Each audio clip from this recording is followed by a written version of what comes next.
కాబట్టి అంజలి ఘటించి నమస్కారం చేయడం, ఈ నమస్కారం అన్నా చేయండి. ఇదిగో పెద్దవాళ్ళు కనపడితే ఈ నమస్కారం అన్నా చేయండి. ఇప్పుడు ఈ నమస్కారాలు కూడా ఎవరు చేస్తున్నారండి? రెండు చేతులు జోడించి చేసే నమస్కారం ఇది కూడా ఎవరు చేయడం లేదు. ఎందుకంటే అంతా బిజీ బిజీ బిజీ బిజీ, చాలా బిజీగా ఉన్నారు. అసలు ఒక్క చోట నిల్చొని మాట్లాడేటటువంటి తీరిక కూడా లేదండి. అలా అయిపోయింది పరిస్థితులు. ఈ 2 సంవత్సరాల నుంచి కొంచెం ఖాళీగా ఉంటున్నారు చాలా మంది. ఎందుకంటే బయటికి వెళ్ళే పరిస్థితులు కొంచెం తగ్గాయి కాబట్టి కొద్దిగా ఖాళీగా ఉంటున్నారు అన్నమాట. అందుకని అదిగో ఆ స్కూటర్లోనో సైకిల్లోనో లేక కారులోనో వెళుతూ మనకి చాలా దగ్గర వాళ్ళు, ముఖ్యమైన వాళ్ళు అంటే ఇలా అంటున్నారు. ఇలా ఈ ఒంటి చేత్తో ఇలా అనడం చాలా తప్పు. ఇలా నమస్కారం చేయడం ఒంటి చేత్తో చాలా తప్పు. ఇలా అంటే ఏమిటి? కొంతమంది వేస్తూ అంటుంటారు, ఇలా ఇలా కూడా కాదు, ఇలా అంటుంటారు. ఇలా ఏంటి? నా చేతిలో ఎప్పుడో నీకుంది అని అర్థం అన్నమాట. అంటే నమస్కారం చేసే అర్థంగా 2 చేతులు జోడించి చేసే నమస్కారమే అసలైనటువంటి నమస్కారం. ఇలాంటి నమస్కారాలు కూడా రకరకాలైనటువంటి ఇలా అంటుంటారు కొంతమంది. ఈ నమస్కారాలన్నీ కూడా ఇప్పుడు వచ్చే ఫ్యాషన్ అనుకోండి.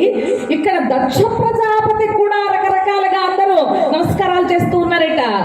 అంతా ఒక్కసారి ఎప్పుడైతే నమస్కరిస్తున్నారో ఒక్కసారి దక్షుడు మీసం మెలివేశాడు. ఓహో, దేవతలు సైతం నాకు నమస్కారాలు చేస్తున్నారని చెప్పని అధ్యక్షుడిని గౌరవిస్తున్నారు వాళ్ళందరూ కూడా. ఎప్పుడైతే మీసం మెలివేసి ఆ సభనంతటిని ఒక్కసారి అలా పరికించి చూశాడట. ఎప్పుడైతే అలా పరికించి చూశాడో ఒక చోట ఆయన చూపు నిలిచిపోయింది. శంకరుడు మాత్రం తన ఆసనం నుండి కాలు కదపలేదు, పెదవి మెదపలేదు. అలాగే కూర్చుని ఉన్నాడు. దక్షుడు వచ్చి అక్కడ ఆ సభలో ఉండగా అలాగే కూర్చుని ఉన్నాడు. అందరూ లేచి నిల్చున్నా కూడా. అప్పుడు దక్షుడికి ఒక్కసారి అహంకారం, కోపం, ఆవేశం ఊగిపోయాడు దక్షుడు. ఒరే శంకర, ఎంతమంది లేచి నాకు నమస్కారాలు చేస్తుంటే నువ్వు అలాగే కూర్చుంటావా?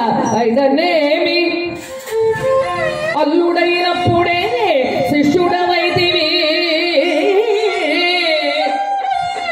అయితేనేమి అల్లుడైనప్పుడే శిష్యుడవైతివి, ఇంకా తినరయవలనే హవ్యభాగరహితుడవుదువు,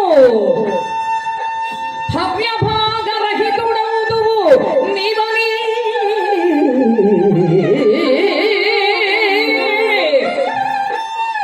శాపమిచ్చుచుంటి పాపకర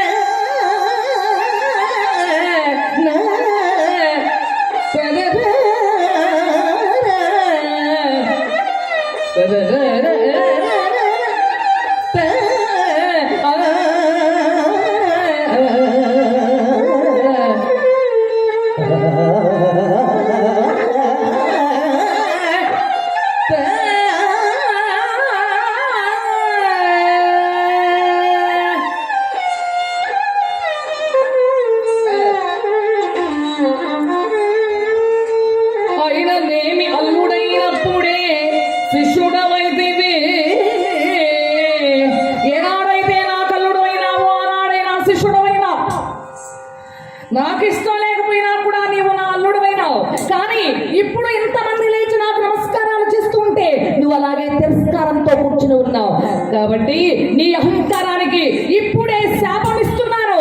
ఈనాటి నుంచి నీకు యజ్ఞంలో భాగం లేకుండా పోవుగాక అని శపించేశాడు దక్ష ప్రజాపతి. అక్కడ ఉన్నటువంటి వాళ్ళందరూ కూడా నచ్చ చెప్పబోయారు. శ్రీ మహావిష్ణువు అన్నాడు, దక్ష, ఇప్పుడు నీ అల్లుడి స్థానంలో కాదయ్యా కూర్చున్నది. ఎత్తొస్తుంది బాబు ఇందులోంచి. నీ అల్లుడి స్థానంలో కాదు కూర్చున్నది ఇక్కడ ఈశ్వరుడు, త్రిమూర్తుల స్థానంలో కూర్చున్నాడు. సృష్టికర్త బ్రహ్మ, స్థితికర్తను నేను, లయకర్త ఈశ్వరుడు. కాబట్టి త్రిమూర్తుల స్థానంలో కూర్చున్నాడయ్యా. ఈ యాగం పూర్తయిపోయిన తర్వాత అప్పుడు నిన్ను మామగారిలా గౌరవిస్తాడు. అప్పటి వరకు ఎందుకు ఇలా నోరు పారేసుకుంటావు? నోరా వీపుకు చేట, నోరు మాట్లాడుతుంది, దెబ్బలు ఏమిటండి తినేది ఇక్కడ. కాబట్టి మాట చాలా పద్ధతిగా మాట్లాడాలి. ఎక్కడికి వెళ్ళినా మాటతోనే దేవతలు వరాలు ఇస్తారు, మాటల వలనే రాజులు రాజ్యాలు ఇస్తారు, మాట వలనే సభలో సన్మానాలు అందుకుంటారు, మాట వలనే ప్రపంచంలో ఎక్కడికి వెళ్ళినా జయించుకొస్తారు. ఏదైనా ఈ 6 అడుగుల దేహం బాగుండాలి అంటే 3 అంగుళాల నాలుక చాలా అదుపులో ఉంచుకోవాలన్నారు వివేకానందుల వారు. కాబట్టి మాట మీదే ఆధారపడి ఉందండి ఎవరికైనా కూడా. కాబట్టి కొంచెం ఓపిక పట్టువయ్యా, ఎందుకు ఇలా నోరు పారేసుకుంటావన్నారట శ్రీ మహావిష్ణువు. అయినా కూడా వినలేదండి. ఇతను గరళకంఠుడు, శ్మశాన వాసి, ఇతన్ని ఎవరు గౌరవించారని చెప్పని నోటికొచ్చినట్లు మాట్లాడుతూ శాపాలు పెట్టేస్తూ అక్కడి నుంచి చరచరా వెళ్ళిపోయినాడండి దక్షుడు. ఇంటికి వచ్చినటువంటి దక్షుడికి ఈశ్వరుని యొక్క తిరస్కారమే గుర్తొస్తుంది. నన్ను అవమానిస్తాడా, ఆ శంకరుణ్ణి ఎలాగైనా అవమానించాలి. అటు ఇటు తిరుగుతూ చరచర ఎలా అని చెప్పని అలా ఆశ్చర్యపోతున్నటువంటి భక్తన భార్య ఆశ్చర్యపోతుంది. ఏమిటి నా భర్త ఇలా కోపంతో మండిపడుతున్నాడు, చిందులు తొక్కుతున్నాడని. స్వామి ఏమిటండి, మగవాళ్ళకి ఏదైనా పరాభం జరిగితే బజార్లో ఇంట్లో ఆడవాళ్ళకి వస్తుంది తలనొప్పి అంతా కూడా, వాళ్ళ మీద చూపిస్తారు కోపం అంతా. ఏమిటి స్వామి అని చెప్పన్నది. అయినా కూడా చెప్పలేదు. వీరిని నీకు అనవసరం అన్నాడు. అటువంటి సమయంలో వస్తున్నారు మహతి వినాగాన విశారదుడు, బ్రహ్మమానస పుత్రుడు, సంగీత విద్వాంసుడు, త్రిలోక సంచారి నారద మహర్షి. ఎక్కడైతే కథ పెరగాలో అక్కడికి వస్తుంటాడైనా. ఇంకా చెప్తుంటారు మా హరిదాసులే కొంతమంది, కలహ భోజనుడు అగ్గి పొలలు గీసేస్తూ ఉంటాడని చెప్పారు. ఆయన అగ్గి పొలలు గీయడానికి కాదు, అసలు అజ్ఞానంతో ఎవరైతే మిడిసి పడుతుంటారో వాళ్ళ అజ్ఞానాన్ని తీసేయడానికి జ్ఞాన ప్రదాత నారద మహర్షి జ్ఞానాన్ని ప్రసాదించడానికి వస్తూ ఉంటాడండి. శ్రీ మహావిష్ణువు సంకల్ప శక్తి నారద మహర్షి.